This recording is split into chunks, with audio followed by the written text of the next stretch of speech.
Ja, grüß euch benannt. Und einen sakrisch Gurden. Jetzt Kasperl.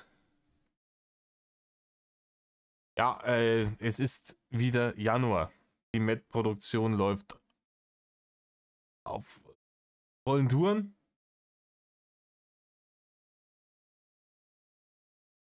Ich komme an immer hinterher, aber es hat jetzt wirklich Sachen gegeben, die haben sein müssen.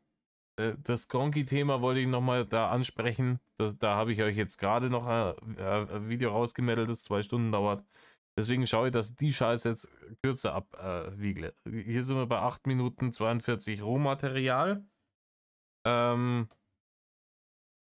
Reini macht sein Met aus Beef momentan.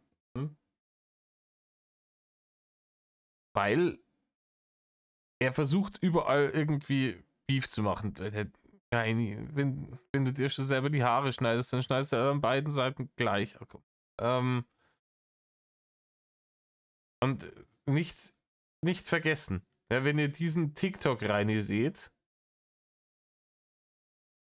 da ist der Kick Reini. Ne? Der wenig adipöse TikTok Reini, der mit der Realität nichts zu tun hat. Er hat 40 Kilo abgenommen jetzt, Atla.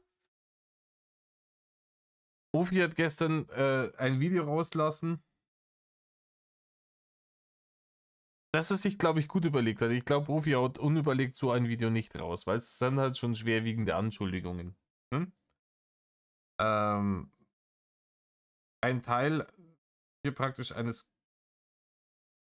kriminellen Vereinigung zu sein oder einer solchen zu helfen, ihr kriminell ergaunertes Geld zu waschen, ist ein schwerer Vorwurf. Wobei man natürlich sagen muss, Ovi hat nicht einmal Reinis Namen erwähnt und er hat das Ganze praktisch als einen hypothetischen Sachverhalt dargestellt, so. Um einfach zu beschreiben, wie man theoretisch, also wie das theoretisch manche Kriminellen tun, über Diggity Doggity ihre Barne zu waschen. Ja.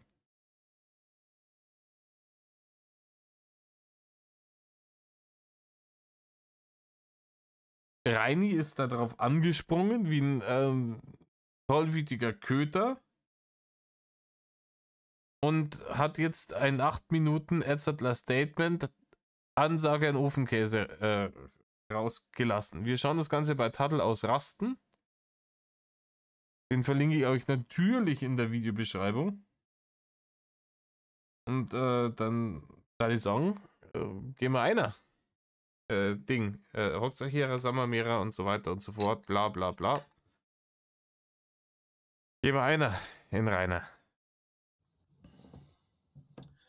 Metal, Leute. Ja, Metal Rainer! Alter, warum bist du jetzt schon wieder so leise? Komm, jetzt hau raus. Heute mal mit einem kleinen, etwas anderen Video als sonst. Ja, mit einer noch beschisseneren Soundqualität als sonst. Herzlichen Glückwunsch, gut hast du das gemacht. Ich hoffe wieder aus hier. Ja, das gibt auch, wenn man sich die Haare mit der Bastelschere schneidet, du Dulli. Beziehungsweise mal ein Video direkt an Ofenkäse. Ein Video direkt an Ofenkäse ist immer ganz was anderes.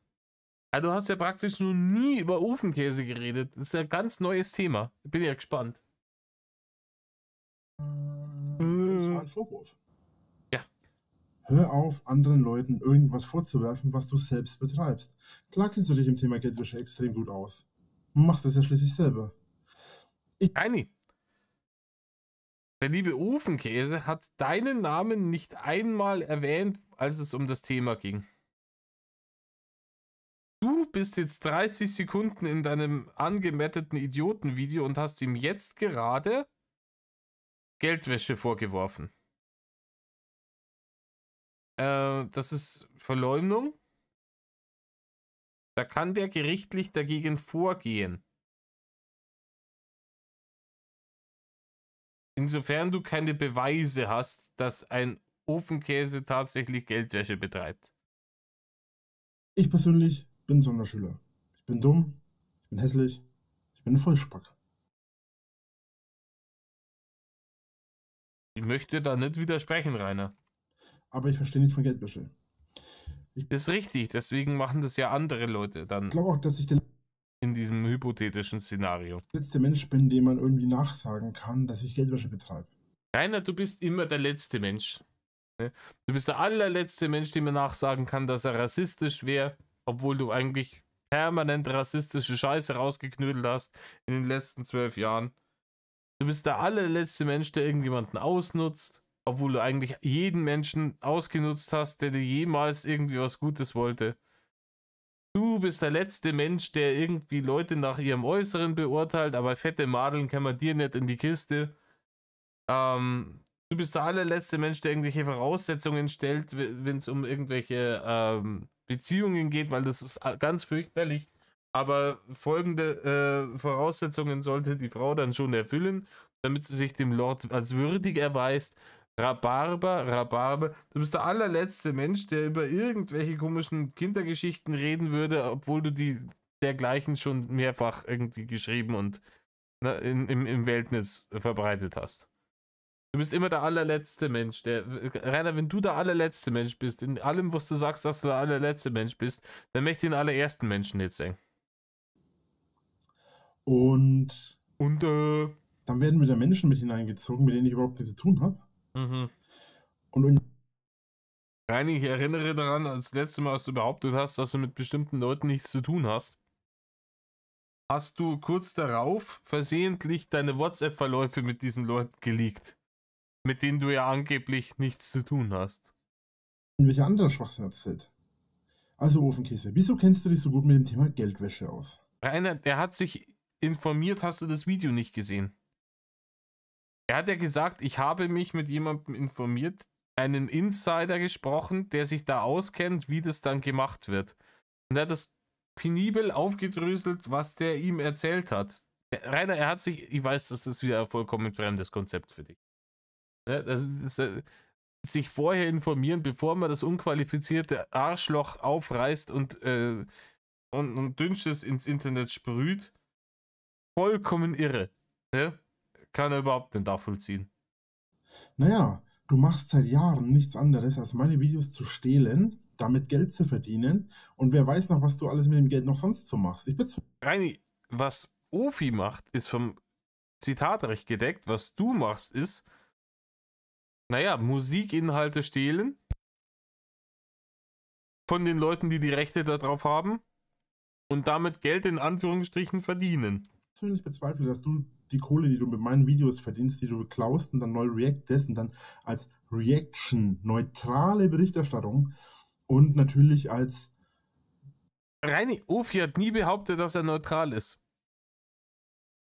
Ofi ist relativ objektiv. Ne?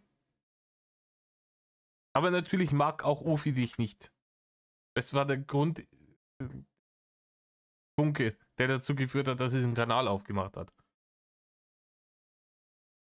Aber der tut nichts Unrechtes. Im Gegensatz zu einem gewissen Profi-Streamer, der urheberrechtlich geschützte Musik in seinen Streams benutzt, um damit Barren zu farmen.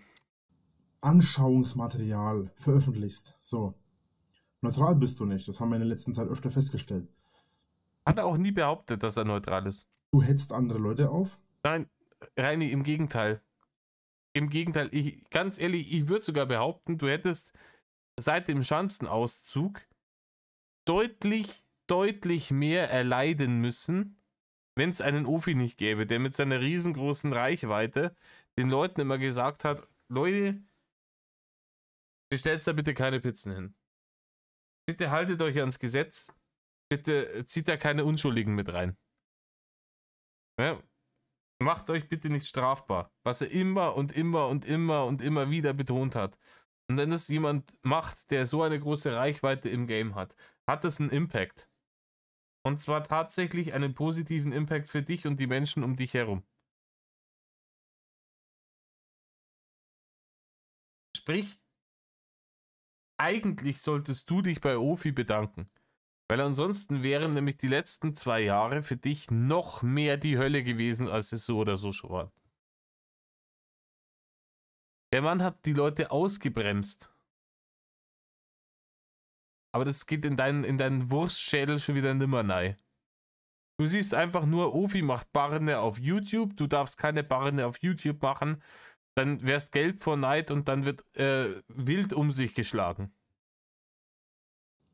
Du beleidigst, ne? Mit Träger. Reini, er beleidigt dich nicht. Träger ist keine offizielle Beleidigung. Wenn er Hurensohn gesagt hätte, dann wäre das eine offizielle Beleidigung und könntest ihn dafür anzeigen. Träger ist nicht in diesem Katalog drin, wo es heißt, zählt das Beleidigung. Ja, und so weiter. Und machst viele andere Sachen in die Richtung. Und dann Ding zum Beispiel, keine Ahnung, O.J. Simpson. Der hat den Spitznamen The Juice gehabt. Ja? Und wenn du euch anschaust, die Dave Chappelle Stand-Up-Geschichten, wo er darüber redet, wie er O.J. Simpson getroffen hat und nennt ihn The Juice, da könnte jetzt O.J. Simpson ihn auch nicht verklagen, so, oder ich weiß, du machst Stand-Up, weil ich negativ in der Presse bin, weil ich höchstwahrscheinlich meine Ex-Frau in ihren Lover gekillt und habe und danach marodierend durch L.A. mir eine Verfolgungsjagd mit der Polizei geliefert habe. Und deswegen bin ich da drin und der Juice ist dementsprechend abwertend gemeint. Da kommt er auch nicht weit. Ja? willst du mir erzählen oder über mich erzählen, dass ich Geldwäsche betreibe, obwohl ich ja der dumme Sonderschüler bin. Reini, Ofi hat niemals deinen Namen erwähnt in diesem Video über die Geldwäsche. Er hat nur aufgezeigt, wie es möglich ist, über Digidi-Dogidi Geld zu waschen. Und dass du jetzt so dermaßen matt bist und sofort irgendwas ins Internet scheißt. Weiß ich nicht. Ist unter Umständen ein wenig sass. Obwohl ich keine Ahnung von irgendwas habe. Dann würde ich mich gerne mal dafür interessieren, wieso machst du Videos auf meine Kosten mit meinem Material, wenn du selbst so viel Ahnung von dem Ganzen hast? Rainer, weil Geldwäsche illegal ist und Reaction-Videos vom Zitatrecht gedeckt sind und dementsprechend nicht illegal sind. Rainer, Ofi hat einen, ich glaube, man würde es heute Meinungsblock nennen, wo er über Leute aus dem Internet spricht. Das ist zwar meistens bist es du, aber nicht immer. Und natürlich muss er, wenn er gewisse Behauptungen aufstellt, diese auch belegen können. Und dafür nutzt er das Zitatrecht, indem er dann Ausschnitte aus seinen Videos benutzt, die dann als Beleg vorlegt, dafür, dass er, was er dann halt behauptet. Das ist nicht illegal, wohingegen Geldwäsche illegal ist. Und du fragst ihn jetzt ehrlich, wenn er so schlau ist, warum macht er dann das Legale auf YouTube, um Geld zu verdienen, anstatt dass er Geldwäsche betreibt, was kriminell wäre? Ja, vielleicht einfach, weil er kein Krimineller ist. Bist auf die Idee schon mal gekommen. Du musst doch nichts über mich machen. Du bist doch angeblich so ein genialer Überflieger. Nein. Das hat er nie behauptet. Natürlich muss Ofi nichts über dich machen. Er macht halt was über dich. Fucking deal with it. Bist du nicht, und das weißt du. Du und jeder andere Hater, der Videos über mich macht, weiß, was für ein Lutscher er in Wirklichkeit ist. Ich weiß, ich bin so ein Lutscher, Alter. Alter, leck mich am Arsch, bin ich ein Lutscher. Und ich weiß das ganz genau, was ich für ein Lutscher in Wirklichkeit bin. Rainer, jetzt hast mich erwischt. Jetzt hast mich ertappt, jetzt hast du es mal gesagt. Jetzt muss ich aufhören. Tut mir leid. Medal off.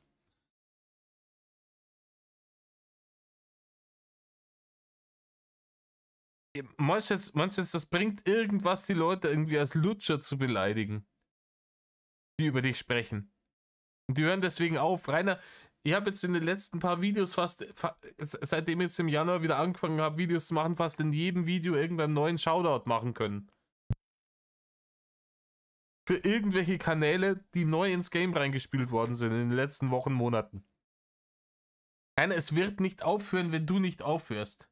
Und du kannst einen Inge wegmetteln. Und du könntest sogar theoretisch, wenn du es schaffen würdest, was du nicht tust, sag mal ehrlich, und du könntest theoretisch sogar einen Ofi wegmetteln. Es werden neue Leute kommen.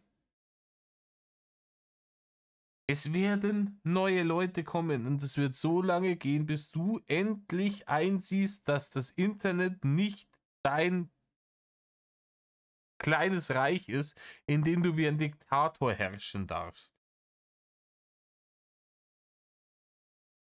Hier, ja? Keiner von euch hätte auch nur einen Klick. Oder vielleicht hättet ihr 2, 3 Mitleidsklicks. Wenn es nicht mich geben würde. Jedes Video, jeden Klick, jeden Cent, den ihr über mich und auf meinen Namen... Keiner. Hier, BioNTech hätte auch mit Corona-Impfmitteln keinen Cent verdient, wenn es nicht Corona gegeben hätte. So haben sie halt Milliarden damit verdient, weil es Corona gegeben hat. Das macht jetzt Corona aber nicht zu einer positiven Sache. Und alle wären glücklicher gewesen, vielleicht bis auf die Shareholder von BioNTech. Wären alle glücklicher gewesen, wenn es Corona nicht gegeben hätte. verdient, auf meinen Nacken verdient. Verdient ihr nur deswegen, weil ich... Rainer, von welchem Nacken reden wir denn da? Um einen Nacken zu haben, muss man erst einmal einen Hals haben. Und der findet bei dir schon lange nicht mehr statt. Ich erinnere hier, ich habe es gerade schon da. Nacken ist da nimmer. Zu viel Schweinenacken gefressen, jetzt ist der Ogernacken nicht mehr vorhanden. der geilste Mensch auf diesem Planeten bin, während ihr die größten Lutscher auf diesem Planeten seid. Und dann wollt ihr mir... Aber Rainer provoziert ja nicht, gell? Also, das wird ihm niemals wird ihm das einfallen, Leute zu provozieren. Ne? Und Rainer benutzt auch keine homophobe Sprache, ne? Das ist ihm super zuwider. Aber Lutscher ist ein Ding, das er gerne als Schimpfwort hernimmt, um Leute zu beleidigen. mir Geldwäsche vorwerfen, wenn ihr... Rainer, niemand hat dir Geldwäsche vorgeworfen, streng genommen. Profi hat gesagt, es geht um ein fiktives Szenario. Er hat keinerlei Namen genannt. Niemand hat dir Geldwäsche vorgeworfen. Dass du das jetzt auf dich beziehst und wettgehst ohne Ende, sagt vielleicht mehr über dich aus und über das, was tatsächlich da passiert, als über das, was Ofi da verzapft hat. bei mir zu Hause eingebrochen seid, Niemand ist bei dir zu Hause eingebrochen, Rainer. Diebstahl begangen Die haben dir die Haustür haben sie dir mal mit Bauschaum zugemacht. Ja, das gebe ich da. Aber eingebrochen ist da nie jemand. habt, in mehrerer Hinsicht, sogar noch nachdem ich aus meinem Haus ausgezogen bin. Sachbeschädigung, Körperverletzung, üble Nachrede, Verleumdung. Reini. Sachbeschädigung? Du hast Autoscheiben eingeschlagen, Steine auf Autos geworfen, etc. etc. Körperverletzung, braucht man nicht reden. Deswegen, du bist wegen gefährlicher Körperverletzung mehrfach vorbestraft. Üble Nachrede. Reini, du hast letztes Jahr, da läuft noch im Übrigen, ich bezweifle zwar, dass das jetzt noch irgendwie viel Formen annimmt, aber theoretisch hat dich Klonter angezeigt, weil du ihn vorgeworfen hast, pädophil zu sein, aus heiterem Himmel, vollkommen aus dem Arsch gezogen. Und als man dich gefragt hat, so, ja, Reining, hast du überhaupt Beweise? Ich brauche keine Beweise, die sind überall im Internet. Du hast dem Mann einfach vorgeworfen und man kann jetzt über Klonter denken, was man will. Ne? Ich bin jetzt nicht der allergrößte Klonter-Fan, ich würde mir jetzt kein Klonter-T-Shirt kaufen. Aber, nur weil der irgendwann einmal mit irgendwem im Discord war, der wohl solche Neigungen hat, heißt das nicht, dass der automatisch deswegen pädophil ist. Das hast du ihm aber einfach ohne Beweise direkt im Streamen vorgeworfen. Gerade du. Mehrfach und darauf bestanden. Ich hoffe, dass deswegen noch verurteilt wirst. Wo wir gerade irgendwie von übler Nachrede und Verleumdung reden, Reini. Also weitermachen? Rufmord zum Beispiel noch? Ich könnte noch weitermachen. Ja, mach bitte, mach weiter. Du bluffst gerade, du kannst nicht weitermachen. Zieh doch irgendwas aus dem fetten Arschgebirge raus. Das sind schon 7 Punkte, ne? Für die man. Ja, gut.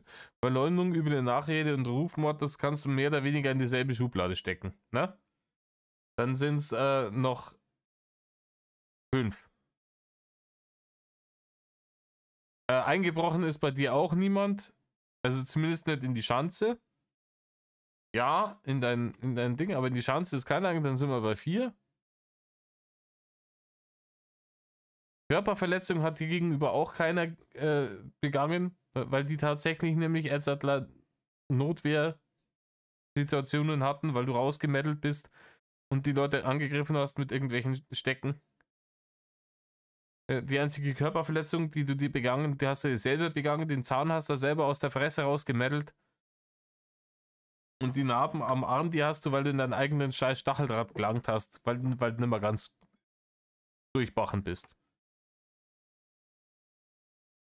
Dann bleibt nicht mehr, dann hast du 2, 3 Punkte, wo du sagen kannst, okay, die Leute sind hergekommen und haben Herr Winkler gerufen, sind ein bisschen auf die Eier gegangen. Vielleicht war irgendwann einmal einer dabei, der eskaliert ist. Der Typ, der dir die Feuerwehr auf den Hals gehetzt hat, das erste Mal damals, der ist dafür in den Knast gegangen und auch vollkommen zurecht. Man euch verknacken könnte. Geldwäsche kommt mit Sicherheit auch dazu. Würde mich nicht überraschen bei euch. Mit Sicherheit, wir waschen das ganze Geld. Dass man einfach legal über YouTube verdient. Also ich verdiene da keinen Cent, aber die anderen Leute, die waschen das alle. Das legale YouTube-Geld, das da reinkommt, das wird einfach gewaschen so. Mal abgesehen davon, dass ihr Markenmissbrauch begeht, indem ihr meine Marke nutzt, um selbst damit Kohle zu verdienen. Ich verdiene keinen Cent daran. Reini, wie viel verdient denn jetzt zum Beispiel Metallica da dran, wenn du die in deinem Stream laufen lässt? Oder irgendeiner von deinen Schlagerschwuchtel da laufen lässt? Was verdienen die denn jedes Mal, wenn du da im Stream sitzt und das abläufst? Verdienen die da irgendwas daran? Benutzt du vielleicht deren Marke, um Kohle zu scheffeln? Für dich? Für deinen Stream, ohne dass die einen Cent davon sehen? Du doppelmoraliges Arschloch? An dem, was ihr macht. Mit meinem Zeug. Mit meinem Namen. Ofenkäse, halt die Füße ganz still. Ich beschwöre dich nur ein letztes Mal. Oder den Ofenkäse beschwören. Das Ritual hätte ich gerne gesehen. Den Ofenkäse beschwören, da ist dann so das Pentagramm unten. Ne?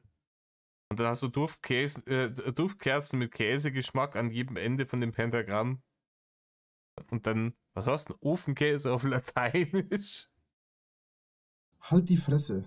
Denn du wirst es ganz schön tief bereuen, wenn du so weitermachst. Tief bereuen wir das gleich nochmal. So wie der Tiefbauer. Das nicht vielleicht hoch bereuen, Reini? Reini, was, ganz ehrlich, was macht er da? Was macht er da? Er droht Ofenkäse womit? Reini, du hast im Dezember versucht, Ofi zu ficken mit dieser ganzen Scheiße. Ofi ist zum Anwalt gegangen und hat gesagt, hey, bitte einmal regeln. Anwalt hat da Einspruch eingelegt, das Ding ist geregelt worden. Es ist klar festgestellt worden, dass du absolut gar keine Handhabe gegen den Mann hast. Jetzt gib's halt endlich auf. Im Gegensatz zum Großteil von uns Hatern, denen zwischendurch wirklich einmal die Sicherung durchbrennt und denen dann auch mal irgendwie was rausrutscht. Bleibt der Mann eiskalt und sachlich. Du kriegst den nicht dran, weil der nichts Unrechtes tut. Und da kannst du jetzt drauf aufhängen oder nicht.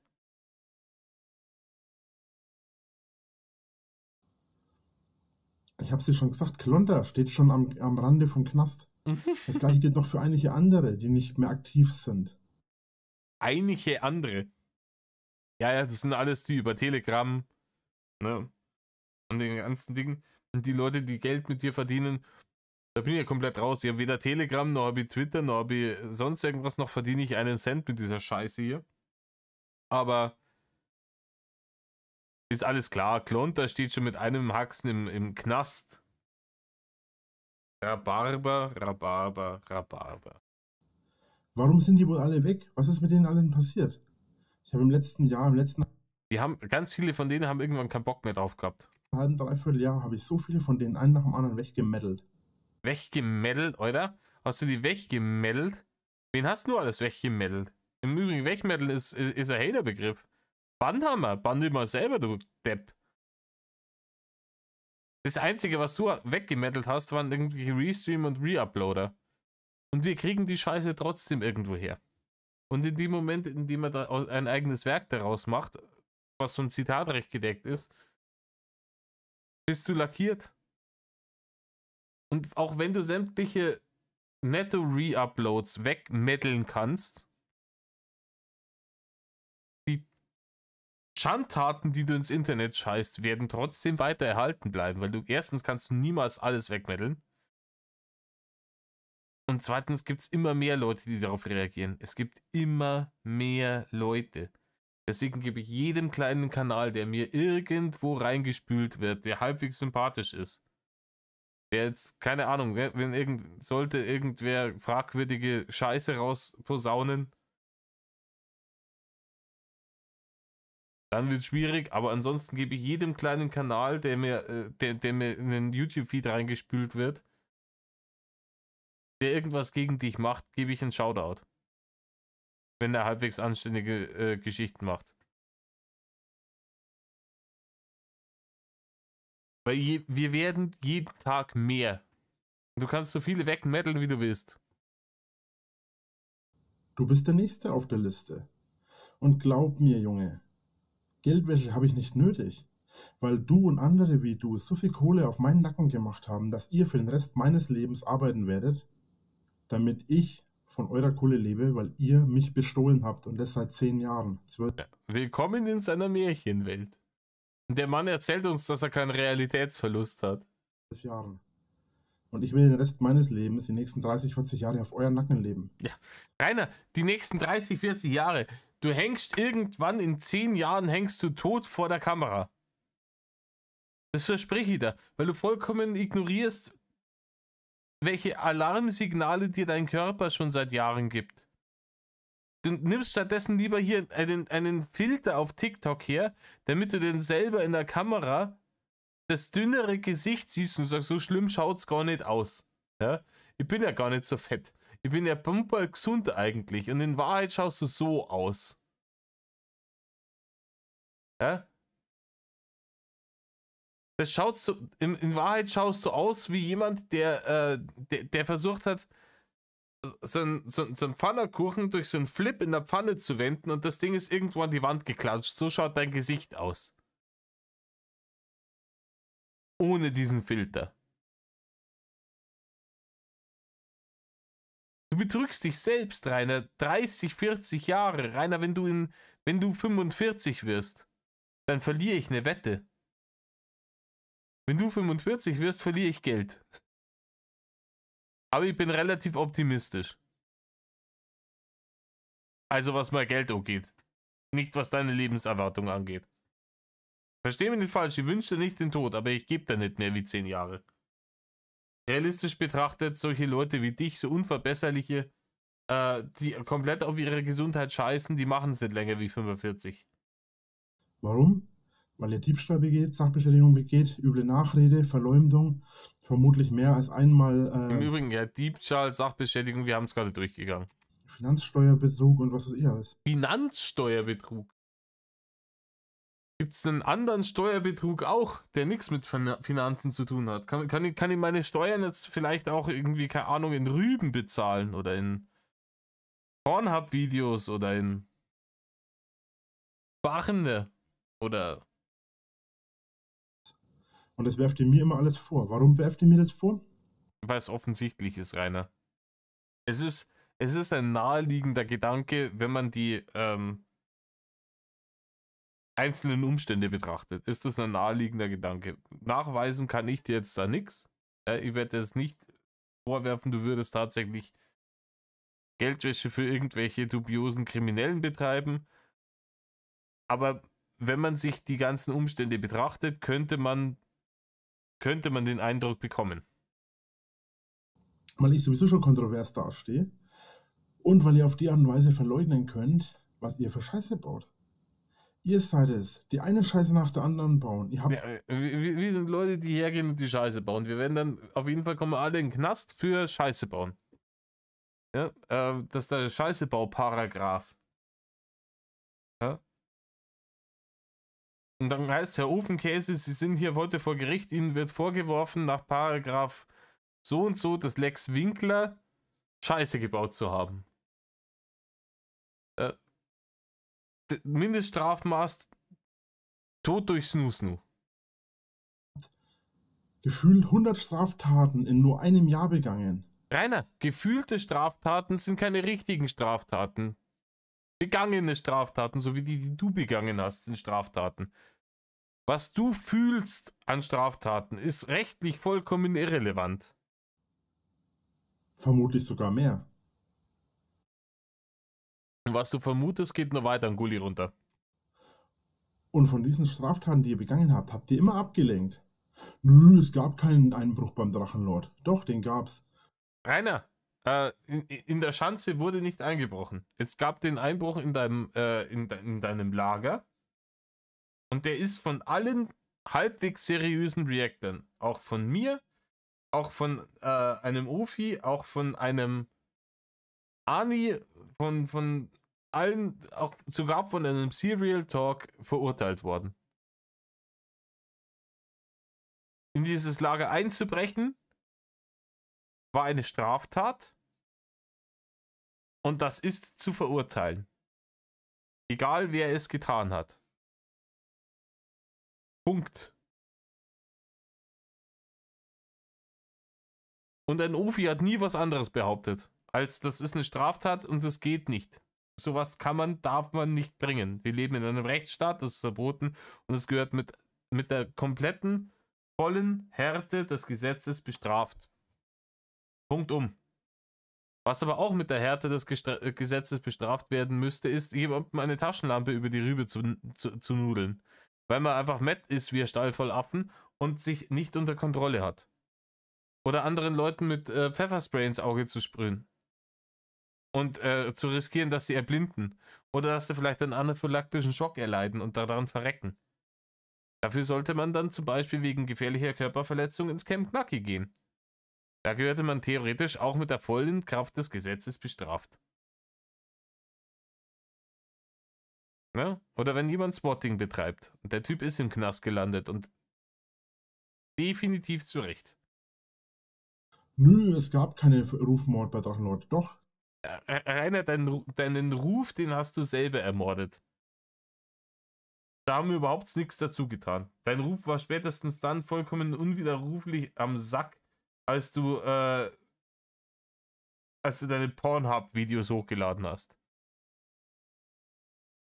Ne? Den Ruf hast du praktisch aufs Katapult gestellt mit dem Gummipuppen-Video und den Hebel hast du gezogen, als du den Lu an den Arsch gepömpelt hast. Und danach war dieser Ruf weit, weit, weit weg, irgendwo in der Walachei und ist irgendwo gegen die Burgmauer geklatscht. Dieser Ruf ist nicht mehr reparabel. Gab's. Im Übrigen, der komplette Ruf deiner ganzen Familie, den hast du gleich mit ins Arschloch gepömpelt. Nö, es gab keinen Rufmord. Nee, es gab keine Sachbeschädigung. Nee, es gab keine Körperverletzung. Doch, gab es beides. Sachbeschädigung gab's, muss man sagen. Auch das ist immer wieder verurteilt worden. Also auch von Gerichten, aber vor allem auch von der Haterschaft.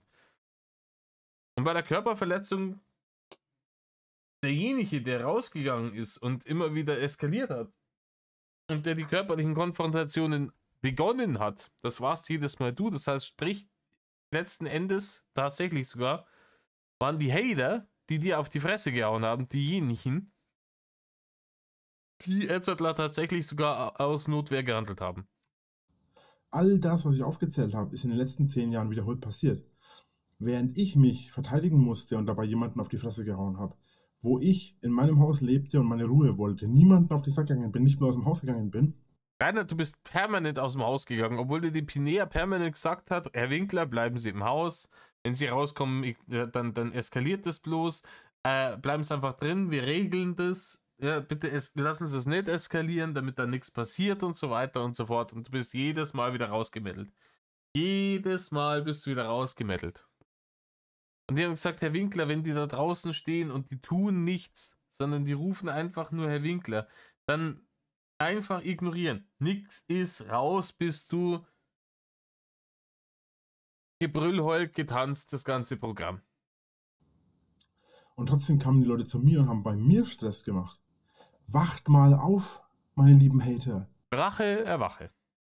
Merkt ihr nicht, dass der Psychokollaps, den ihr hier anderen Leuten vorspielt, den ich besitze, ihr selbst habt? Nur in eurem Kopf ist es, dass ich der Böse bin. Na, Rainer, du bist schon. Das Böse ist hochgegriffen. Du bist ein Arschloch. Böse ist wirklich, keine Ahnung. Weiß ich nicht. Da kann ich jetzt sagen, keine Ahnung, Wladimir Putin ist böse. Hitler war böse. Du bist nicht böse, du bist einfach hageldumm und charakterlos. Das ist seit 10 Jahren so. Weil so viele sagen, es ist so, muss es noch lange nicht so sein. Ich bin nicht bei anderen Leuten vor der Haustür gestanden. Ich habe niemanden bestohlen. Ich bin nicht derjenige. Ich habe niemanden attackiert. Nur doch, du hast Leute bestohlen. Du hast auch Leute attackiert.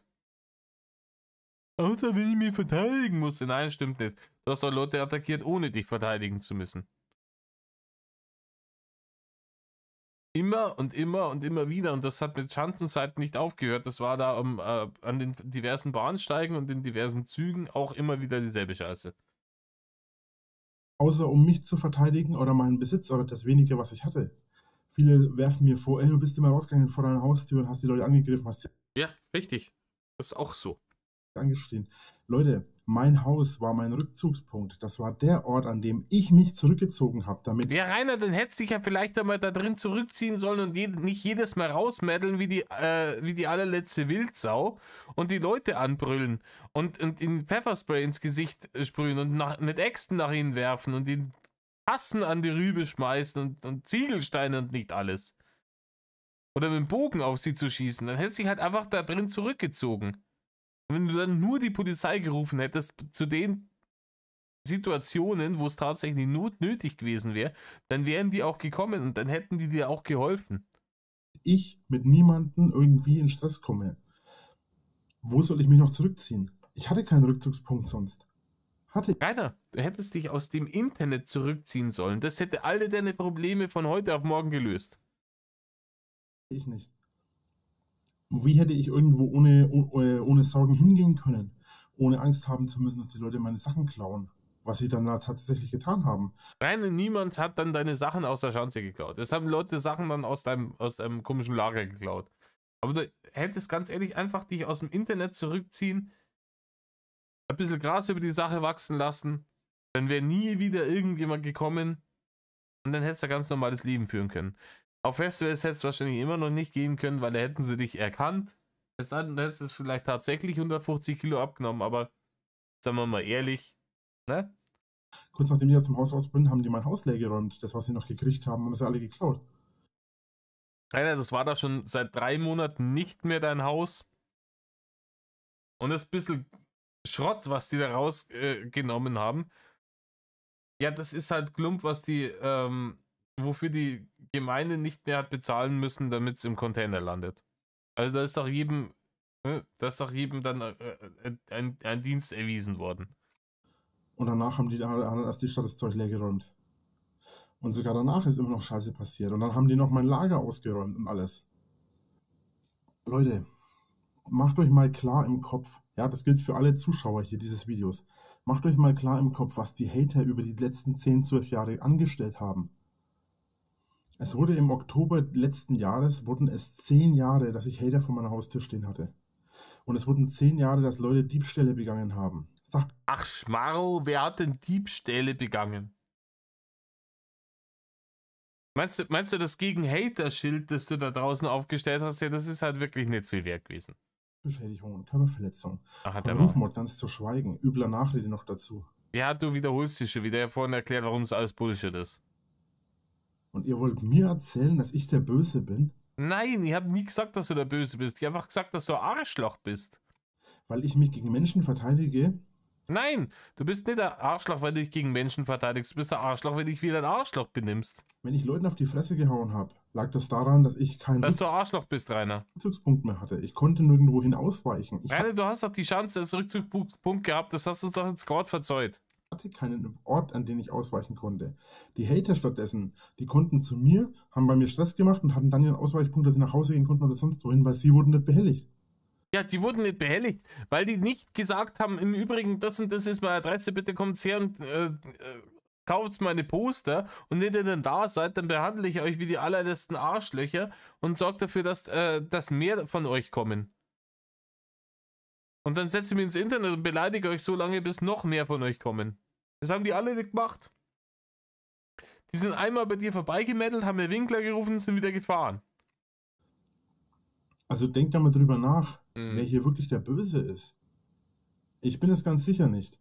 Und ich habe mein Leben lang nur dann Straftaten begangen, wenn es dazu gedient hat, mich selbst zu beschützen. Rainer, wenn es dazu gedient hätte, dich selbst zu beschützen, wäre es keine Straftat gewesen. Hättest du tatsächlich in Notwehr gehandelt, dann wärst du nicht wegen Körperverletzung verurteilt worden. Punkt aus, Nikolaus, das ist so. Und da gibt es jetzt auch nichts mehr drum, schön zu reden. Die Urteile sind rechtskräftig, du bist wegen diversen Körperverletzungsdelikten verurteilt worden, die offensichtlich nicht in Notwehr geschehen sind. Punkt. Hör mit dieser scheiß Notwehrgeschichte auf. Ich war noch nie jemand, der auf Geld angewiesen war, außer was ich zum Überleben brauche. Und ich habe es überhaupt nicht nötig, irgendwelche... Ich war noch nie auf Geld angewiesen. Reini, ich habe gerade eben an Stream reacted, wo du drüber gejammert hast, dass die Leute damals, als du deine 15.000 Euro Stromschulden angehäuft hast, die Barren in den nachgeschmissen haben. Aber du warst noch nie das Geld von anderen Leuten angewiesen. Einwandfrei. Geldwäsche zu betreiben. Wenn ich das machen würde, würde ich wahrscheinlich anders leben. Ja. Der einzige Grund, warum Ofenkäse jetzt die Fresse mit Geldwäsche aufreißt, ist, dass er wieder Klicks macht. Weil der arme Ofenkäse keine Klicks mehr generiert. Oh ja, genau. Der arme Ofenkäse generiert. Warte, ich schau mir schnell auf. Ich schaue mir jetzt hier gerade das Profil vom Ofenkäse an. Unter Videos. Ja, das Ding mit der Geldwäsche von gestern, das hat 75.000 Aufrufe. Ja, das er praktisch nur gemacht hat, weil er keine Aufrufe mehr generiert.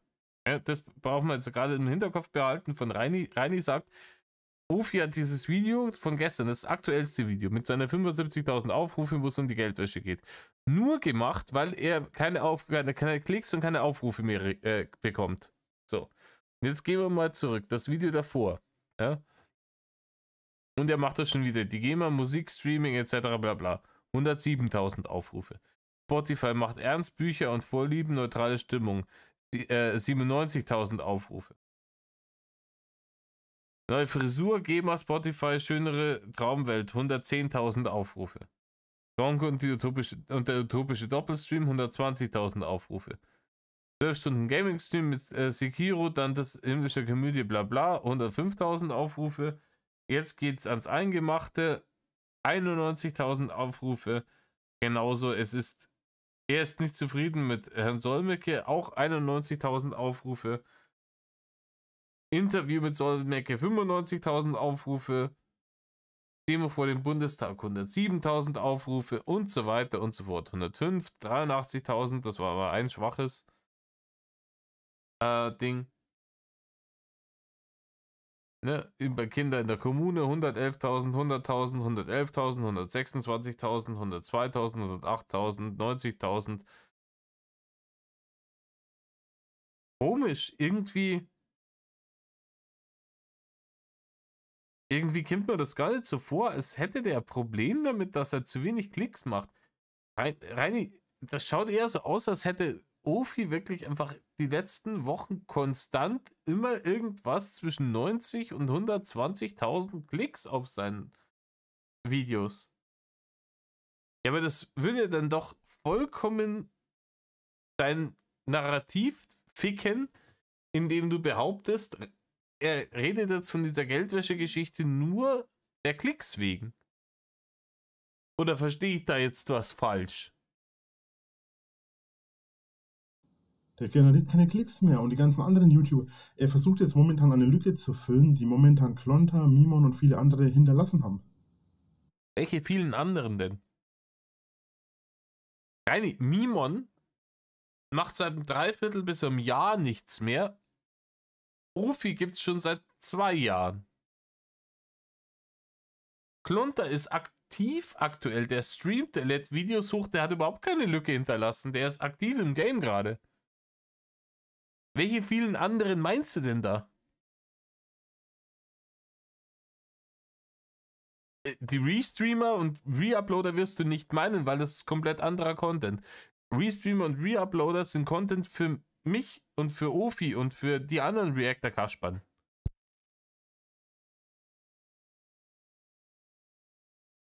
Die Leute, die sich das Ofi-Video anschauen, schauen sich in allergrößten Fällen nicht die Restreamer an. Da wären sie ja schon blöd. Die warten, genauso wie meine Zuschauer und die von Serial Talk und die von allen anderen, Rocksau und allen anderen Reaction-Kaspern, die schauen sich nicht die Re-Uploads an. Die Re-Uploads und die Zusammenschnitte und die Restreams, die sind für uns.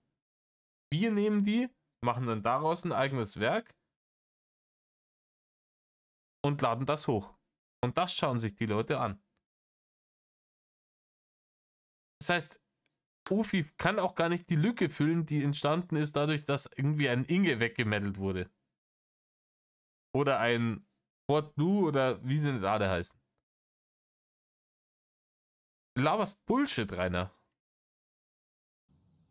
Die haben eine Lücke hinterlassen und er nutzt momentan diese Lücke, weil er versucht momentan so viele von Hatern und Zuschauern auf sich aufmerksam zu machen, damit... Niemand hat eine Lücke hinterlassen. Das, ganz ehrlich, es hat selten so viele Kanäle, YouTube-Kanäle im Game gegeben wie aktuell. Wie gesagt, ich habe in den letzten Wochen kaum irgendwie ein Video gehabt, wo ich nicht irgendeinen Shoutout machen habe können. Wird er noch mehr Kohle damit verdient. Und wie gesagt, Ofenkäse, ich warne dich ein letztes Mal, lösch deinen Kanal und hör auf, irgendwelche Scheiße zu verbreiten. Und sonst, wenn er das nicht macht, was passiert dann? Hättest du ihm dann hier Karl Dall auf den Hals oder was ist dann los? Laber nicht, Rainer. Was willst du machen? Du hast überhaupt keine Handhabe gegen den Mann. Denn mit jedem weiteren Rufmord-Video, das du veröffentlichst, Hier, dann geht er gerichtlich gegen ihn vor mit seinem Pflichtverteidiger. wirst du deine Schlinge nur noch enger ziehen. Ich weiß ja mittlerweile, bei welcher Anwaltskanzlei du bist, weil ich bei derselben angesprochen hatte. Das ist also eine Sache, das kränkt ihn immer noch. Das ist ein Ofenkäse mit einem, ich nehme mal an, höchstwahrscheinlich einwandfreiem Schufa-Eintrag. Ist da hingegangen und gesagt, hier der Herr Winkler, der will mir hier widerrechtlich hier die Prügeln ausschmeißen, was das Urheberrecht angeht. Machen Sie da bitte was dagegen, aber ich hätte gern meine Identität geschützt. Dann sagen die einwandfrei. Kümmern wir uns für Sie drum. Mandat haben wir angenommen. Passt. Wohingegen du da hingegangen bist und gesagt hast, hallo Ibims Etzettler. 1 Rainer. Ich habe einen Schufa-Score von 9 von 100 Punkten. Ich habe noch nie für irgendwas bezahlt, was ich gekriegt habe. Und ich habe vollkommen hanebüchene Vorstellungen davon, was sie jetzt für mich rechtlich tun sollen. Ja, sie sollen jetzt irgendwie, obwohl ich praktisch absolut nicht kreditfähig bin und keinen Knopf Geld in der Tasche habe und keine Rechtsschutzversicherung und auch gar nichts, gehen Sie jetzt bitte für mich gegen Leute vor, die offensichtlich nichts falsch gemacht haben. Die möchte ich jetzt vor Gericht ziehen. Und dann haben die gesagt, Herr Winkler, ich glaube, dass Sie ein Ei am Dach haben. Ja. Und ein Ofi ist da hingegangen und hat gesagt, im Übrigen, hier ist meine Schufa-Auskunft. Hier ist meine Rechtsschutzversicherung. Der Mann versucht hier eine Kampagne gegen mich, um mich zu deplatformen. Können wir da bitte was dagegen machen? Und dann haben die gesagt, natürlich, Herr Ofenkäse, das machen wir. Und dann schicken wir dem fetten Berufsversager einfach eine dicke, fette Rechnung, Etzettler. Und sobald die rauskriegen, wo du wohnst, kriegst du diese Rechnung. Und die kann der Ofenkäse dann auch einklagen. Und wenn du dann dagegen vorgehen willst, dann wird diese Rechnung nur noch größer. Rainer, du reitest dich mehr und mehr in die Scheiße und du merkst es nicht. Du wirst Ofenkäse auf rechtlichem Wege niemals besiegen können, weil du nicht im Recht bist. Punkt.